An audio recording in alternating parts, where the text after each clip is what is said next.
What's up, guys? It's Cody Moore here with WhiskeyThrottleMedia. We're out here in the high desert today testing out the all-new Triumph TF 250 and 450E.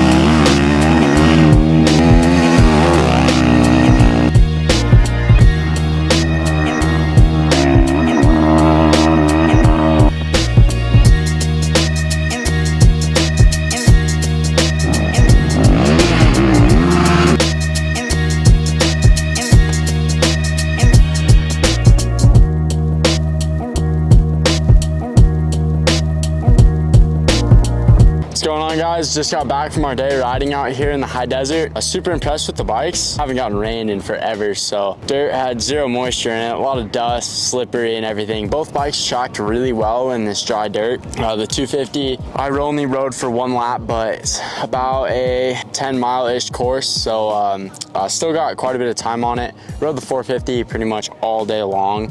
Put in quite a bit of time on it. The 450, I have to say, it doesn't lack any power at all for me. There's a pretty big hill climb back there that we were doing, and I was shifting fourth gear going up the hill, which I was really impressed with. It carried me right up it. It's got a really smooth power that I can manage and be smooth with and fluent, but then also if I need that quick kind of brop to get over something, like, it's there for me. So yeah, really impressed with the power delivery on the bike and how it felt. Yeah, with riding the 450 all day, I really tried to push it in all areas just to kind of test its limits on what I can and can't really push. I pushed really hard going into a lot of the corners, and it still tracked all the way through. And there we had a lot of tight stuff right here in the beginning of the track that we were doing, and the bike felt nimble enough that I could really get the bike everywhere I wanted to and really flow through the tight single track that we were doing. And then back on this backside over here, a lot of high speed with some chop, and the bike still felt stable and didn't lose any of that stability with it being so nimble in the tight stuff. So I feel like normally you get either one or the other, and this one I feel like it nailed it with both. Yeah, with me riding the 250 here at the end of the day, I definitely knew the track a lot better, but I really felt good on the 250 compared to the 450. I don't know if it's maybe just because it sounded like I was going faster or if I actually was, but it felt like I was ripping the entire lap. I felt super planted everywhere, like my wheels were constantly tracking and on the ground. The 450 tracked well, but I felt like the 250 did an even better job, which I didn't really expect with how slippery the dirt is here. In the sand as well, the 250, it handled it like a champ. There's a gnarly hill climb back there, and I made it up on the 250, which I was super impressed with. I could really push into all the corners, whether it was rocky, sandy, anything. The bike would just handle it really well. And the bikes come stock with KYB suspension. There's some really sharp whoops out here. You'll go up a steep hill, and then there will be some supercross whoops on the top of the hill. I hit them pretty hard a couple of the laps, kind of forgetting where I was on the track, and the bike just soaked it right up. I thought it was going to be pretty bad scenario, and yeah, I was super impressed. The bike soaked it right up, and I went right over it like it wasn't even there. So yeah, suspension was dialed all day.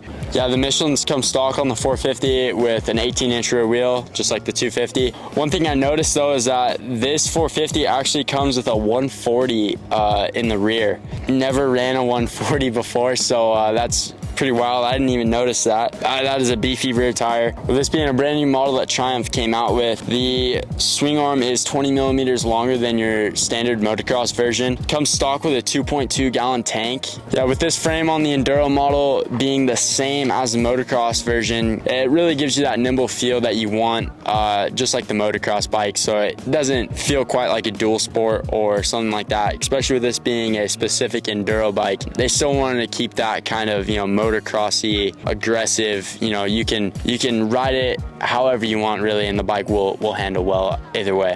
The motor mounts on the 450 come different than the motocross version. Otherwise, the 250 actually is the exact same motor mounts that they use for both models. Yeah, I don't know if that's why maybe I felt a little bit better on the 250. Maybe the motor mounts of how they felt maybe had it a little bit softer for me in some of this, whereas maybe the 450 felt a little bit more rigid with it changing. Yeah, with these Enduro models, it comes stock with a 6-speed transmission. The 450 comes in at 250 258 pounds, and the 250 comes in at 252 pounds. So when I was riding it, I really didn't feel that much of a difference. Class leading weight actually for the Enduros. It's the lightest bike for their class, so really impressive by Triumph on that. Another thing that Triumph did with these Enduro models is they also have the class leading power to weight ratio. Really impressive once again. The 250 has 41.7 horsepower and the 450 comes in at 58.5 horsepower. Another thing with these Enduro models that Triumph did is they actually have a 90-hour service life instead of 45 like their motocross models. On the Triumph TF 450E and the 250E, it comes standard with launch control, quick shift, traction control, and then it comes with 2 modes. So mode 1 is going to be full power, and then mode 2 is going to be kind of a slimmed down power, really giving you that linear power that you're going to want if you're doing some slower riding, more technical, long ride maybe. But really cool that it comes stock with all this stuff on there. I tried to quit the quick shift out today. Pretty sweet. I've never had it on any of my bikes before, so being able to use it, I could definitely see it being an advantage at the races off the start. So with the purchase of your new Triumph, you can download the app, and they actually have already ECU mappings on there for all different types of riding, for rain, sand, mud, whatever conditions you're facing. They already have a preset ECU mapping in the app that you can just click on and the bike will be set for that. And they did a bunch of testing for that.